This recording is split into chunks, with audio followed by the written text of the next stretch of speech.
Exame Nacional do Ensino Médio, o Enem, é aplicado no Brasil desde 1998. No início, o exame era usado apenas para avaliar o nível de ensino no país. A partir de 2009, ele se tornou a forma de ingresso para muitas universidades federais do Brasil.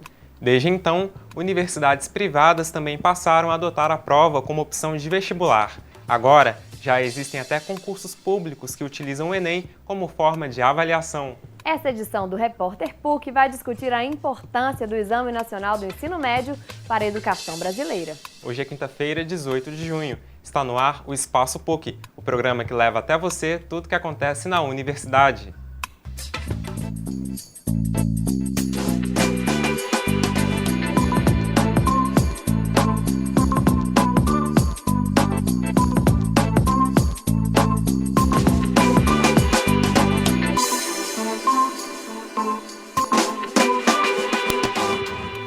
Olá! Quase 8,5 milhões de pessoas se inscreveram para fazer o Enem 2015. Esse número é 10,6% menor que o de 2014. A queda de inscrições quebrou a sequência de aumento que acontecia desde 2008. A nossa equipe conversou com alunos e com o coordenador pedagógico de um curso de pré-vestibular. E eu fui até a Fundação João Pinheiro saber mais sobre a adoção do Enem como forma de ingresso no concurso público para a carreira de especialista em políticas públicas e gestão governamental. Confira na reportagem. O Exame Nacional do Ensino Médio, o Enem, é uma prova realizada anualmente. Em todo o país, ela acontece no mesmo horário e possui as mesmas questões. Alguns professores acreditam que esse método padronizado de seleção é mais eficiente do que os vestibulares tradicionais. Eu acredito que até agora no ensino brasileiro, a melhor alternativa que já apareceu até então para a entrada no curso superior é o Enem. A matriz de habilidades e competência no Enem, como ela é focalizada na resolução de problemas, onde é necessário que o aluno integre aquele conteúdo que ele sabe com o cotidiano, com a vida atual, com a realidade, é um tipo de ensino que vem melhorando muito o aprendizado do aluno. A prova é dividida em 4 áreas de conhecimento e é aplicada em 2 dias. São 180 questões objetivas e uma redação. Teste de longa duração. Ela é boa, no meu entendimento, ela ser extensa, que cobre um volume maior de conteúdos para que a aferição do conhecimento seja mais bem feita. Para o aluno, que é um aluno estudioso, ele não tem grandes dificuldades nessa prova ser extensa, no tempo de prova, não. O Exame Nacional do Ensino Médio de 2015 vai acontecer entre os dias 24 e 25 de outubro. Até o dia da prova, a preparação é intensa. Esses alunos, por exemplo, começam a estudar às 7 horas da manhã e só param de noite. Eu acordo 6 horas e aqui a aula começa às 7 horas. Então eu estudo de 7 a meio-dia e 40, assistindo as aulas, almoço e aí 1h30 eu começo a estudar de novo.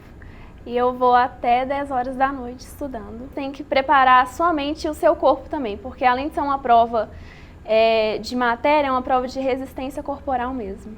Para os alunos fica evidente a diferença da estrutura do Enem. As outras provas elas são muito conteudistas. O Enem eu acho que ele é mais contextualizado com o nosso cotidiano, ele dá uns exemplos assim que a gente consegue vivenciar e ele tenta intercalar muitas matérias. Então assim, uma matéria conversa muito com a outra. Então tem questões de biologia que você consegue encontrar matérias de química, tem questões de português que você consegue encontrar matérias de literatura. Você consegue ver que elas são bem intercaladas. O Enem deixou de ser apenas uma prova de vestibular e já é forma de seleção de concursos públicos. A Fundação João Pinheiro, por exemplo, vai adotar o exame como forma de ingresso no Serviço Público Estadual em 2015. O Enem ele vem substituir a nossa primeira etapa. Então, aquela primeira etapa que era feita com provas objetivas, agora vai ser feita via Enem. E a gente continua com a segunda etapa com provas dissertativas. Então, o que a gente acredita é que nessa fase da seleção, o conhecimento a ser mensurado continua semelhante, né? Que é aquele conhecimento adquirido ao longo do ensino médio. E o que vai mudar mesmo, o que a gente acredita que mude, é o acesso das pessoas ao curso e, posteriormente, a carreira de APPGG. Então, o grande objetivo com a adoção do Enem é garantir uma maior democratização nesse acesso ao curso de graduação e à carreira.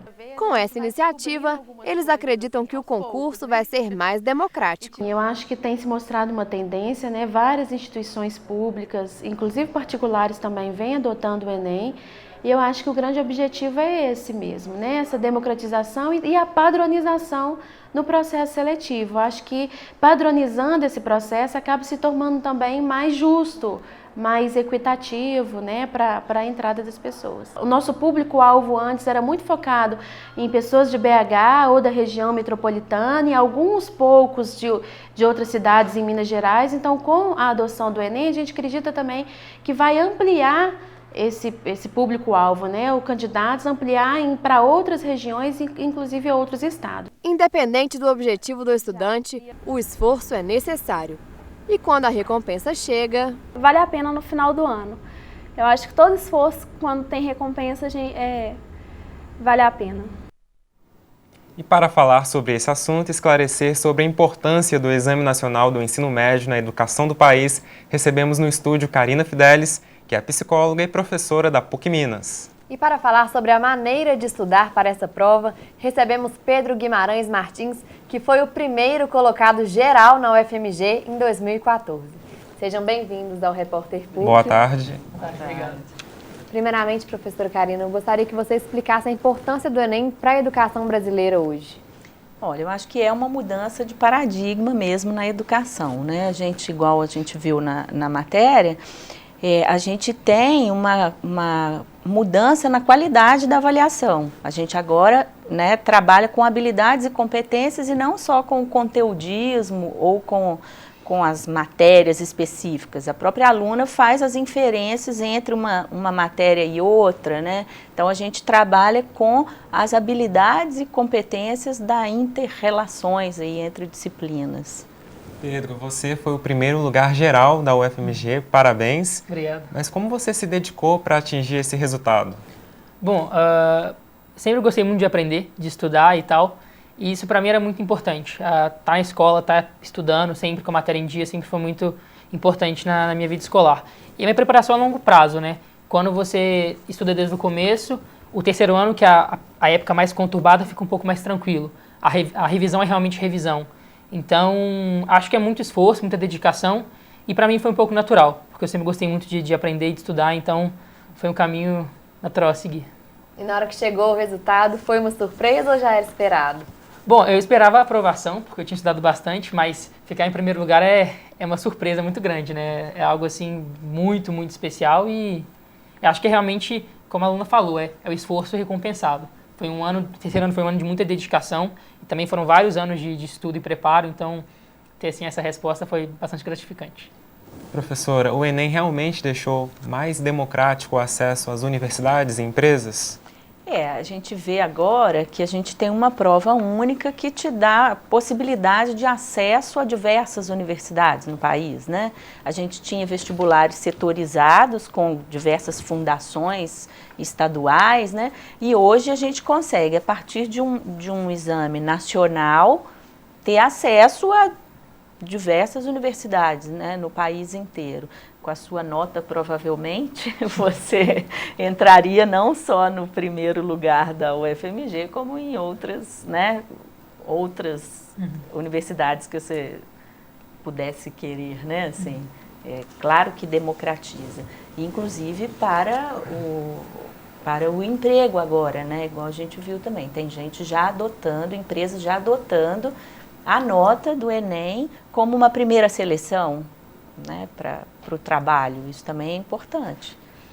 O Enem funciona como o atual vestibular, assim. Ele é uma forma de ingresso em várias faculdades, não só públicas como privadas. O Pedro estava falando que ele também passou em algumas universidades para fora do Brasil, né? E a forma de ingresso é diferente, né? Não é só fechado em um fim de semana a prova, é uma coisa que analisa mais a sua vida acadêmica como um todo. Você acha que isso é mais eficiente, menos eficiente? Bom, é um sistema completamente diferente, estabelecer assim, uma relação direta é bem complicado. E também o universo é muito complicado. Uma universidade americana recebe, em geral, 30 mil, 40 mil alunos que se inscrevem, as mais concorridas. No Brasil, o Enem é uma prova de 8 milhões de alunos. Bom, lá eles dizem que o sistema é holístico, eles avaliam as notas do ensino médio, cartas de professores, atividades extracurriculares, desempenho acadêmico, desempenho artístico, alunos que também são esportistas de alto nível. Então isso é sim muito interessante. Avalia o aluno como um todo e não só um fim de semana. Assim, a candidatura do aluno ela envolve toda a sua vida escolar. Isso é muito, muito interessante, mas ao mesmo tempo muito difícil de aplicar. Pensando no universo de 8 mil alunos, fica assim, extremamente complicado você tentar reproduzir esse modelo aqui no Brasil.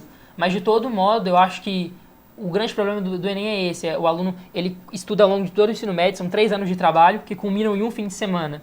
Então, se alguma coisa der errado naquele fim de semana, é todo um trabalho perdido. Então, é algo sim que é preocupante, que é difícil para o aluno lidar, né?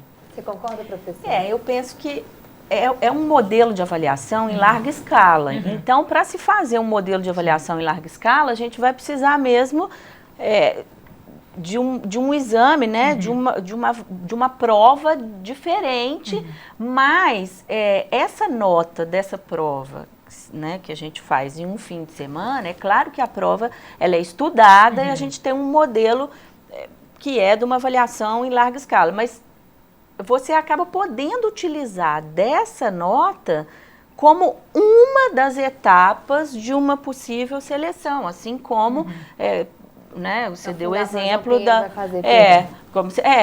vira uma primeira etapa de seleção para depois a gente, né, ter outras etapas. Quando você coloca dos exames internacionais, né, das aplicações para os exames internacionais, isso acontece também. Você tem uma nota do seu desempenho do ensino médio, na França a gente tem o baccalauréat, que é próximo do nosso Enem, assim, que também é uma nota, mas que considera um histórico escolar e que considera atividades extracurriculares, experiências com outras atividades, né, não relacionadas propriamente ao ensino institucionalizado, mas eu penso que o Enem entra, sim, como uma parte de uma avaliação, assim, de uma seleção. Mas é claro que é um modelo de uma avaliação em larga escala para 8 milhões de pessoas. Isso é complicado no Brasil, porque você imagina que lá as faculdades mais concorridas recebem, em média, 20 alunos por vaga.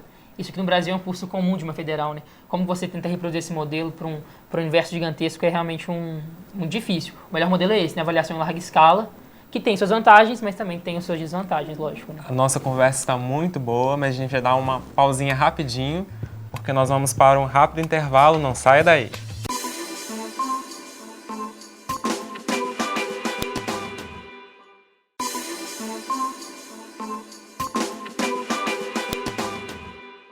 O Repórter PUC está de volta e hoje a nossa conversa é sobre o Exame Nacional do Ensino Médio, o Enem.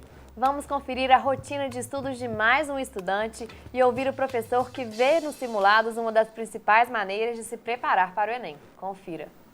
A avaliação é também um momento de aprendizagem. Então, o aluno que faz provas anteriores e provas inovadoras dentro da escola, que são os simulados, né, ele está fazendo esse treinamento, ele está se avaliando para ver as suas dúvidas, as suas dificuldades, os conteúdos onde é que ele está já mais consolidado. Isso é de fundamental importância. Principalmente se você tentar fazê-los, né, esses vestibulares ou então provas passadas do Enem, principalmente, dentro do que, tentando simular o que você fará no dia, né, que seria passar o tempo de prova confinado, sem contato com o exterior, sem contato com aparelho celular, apenas fazendo as questões. Na hora do estudo, também é importante intercalar as disciplinas a serem aprendidas. Variar pelo menos umas 3 disciplinas por dia é ideal, porque ele vai mudando de assunto e vai localizando o que ele já sabe e as dúvidas e resolvendo o exercício. O ideal também é que ele estude os conteúdos que ele viu na aula naquele dia, porque aí ele verifica o que está consolidado, o que não está consolidado, para que ele tire suas dúvidas. Geralmente eu estudo as matérias que eu estou com maior dificuldade e cerca de 2 ou 3 matérias por dia. A gente viu aí, então, que o professor indica dar uma revezada nas matérias que estão sendo estudadas, conferir o conteúdo que foi dado na aula no próprio dia. Você acha que isso é eficiente? Ou você tem alguma outra técnica que você desenvolveu para estudar melhor? Eu acho que não, isso é essencial. Tá sempre em dia com a matéria e tirando suas dúvidas é onde o aluno tem mais dificuldade e praticando, fazendo exercícios e simulados é a receita de bolo. Mas também eu acho que cada aluno tem que descobrir a sua melhor maneira de aprender. Por exemplo, pessoalmente, eu acho que fazer resumo para mim, o resumo que eu escrevo com minhas próprias palavras, é a melhor maneira de fixar. Então, ao longo do meu ensino médio todo, eu estudava fazendo resumo. Conheço alguns amigos meus que preferem só ler. Eles leem a matéria e já conseguem fixar muito bem. Então, tem a receita de bolo, mas cada aluno tem que descobrir também qual que é o método ótimo de aprendizado para ele mesmo. Até o período de duração desse estudo, né? Exatamente. Eu penso que cada um tem um ritmo de aprendizado, um ritmo de estudo.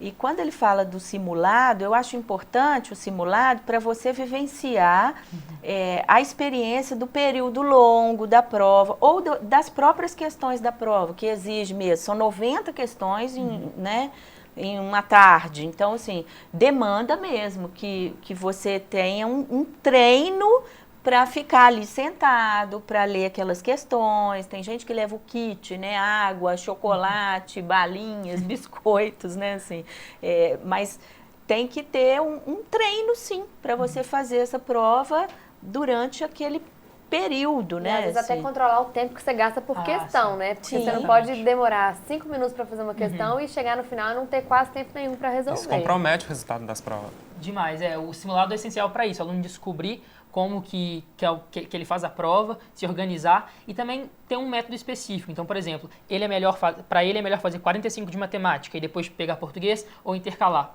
Eu, experimentando, descobri que para mim era melhor intercalar. Então, eu fazia 15 de português, 15 de matemática. Isso para mim funcionou muito bem. E tem alunos que preferem um outro método. Então, é bom o simulado para experimentar, né? Outra coisa é isso, você às vezes fica preso, né, ou agarrado em uma questão e vai criando uma ansiedade de você, nossa, eu não consigo, essa aqui, passa para a próxima, muda de matéria, né, se você achou de 15 em 15, pode ser que nas 15 que você olhou lá, a 7ª você agarrou, vai para outra, tenta fazer. Sim. E deixar o tempo do gabarito, que esse isso é fundamental. Qual que é a melhor parte do dia para estudar? Porque nas vésperas do Enem, por exemplo, tem cursinhos que oferecem as aulas a madrugada inteira. Isso não é prejudicial, não? Então, igual o Pedro mesmo falou, né? Que cada um tem um ritmo de aprendizado, cada um tem o seu ritmo biológico.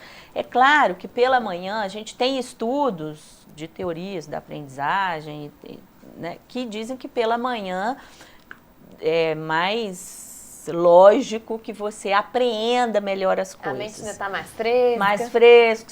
Mas tem gente que é notívago, tem hábitos noturnos mesmo e que rende muito à noite. É o seu caso, né? Pedro? Pessoalmente, eu prefiro estudar à noite. Eu acho que durante a época de aula é impossível, né? Porque tem que seguir o ritmo do colégio. Mas nas férias, meu ritmo é completamente contrário. Eu durmo pela manhã e a noite, para mim, é muito produtiva. Tem gente que prefere o silêncio da casa à noite, né? Muito mais calmo, muito mais fresco, então eu consigo concentrar muito melhor. E estudar individual ou em coletivo? Bom, eu acho que é importante o aluno ter uma iniciativa e uma independência no estudo dele.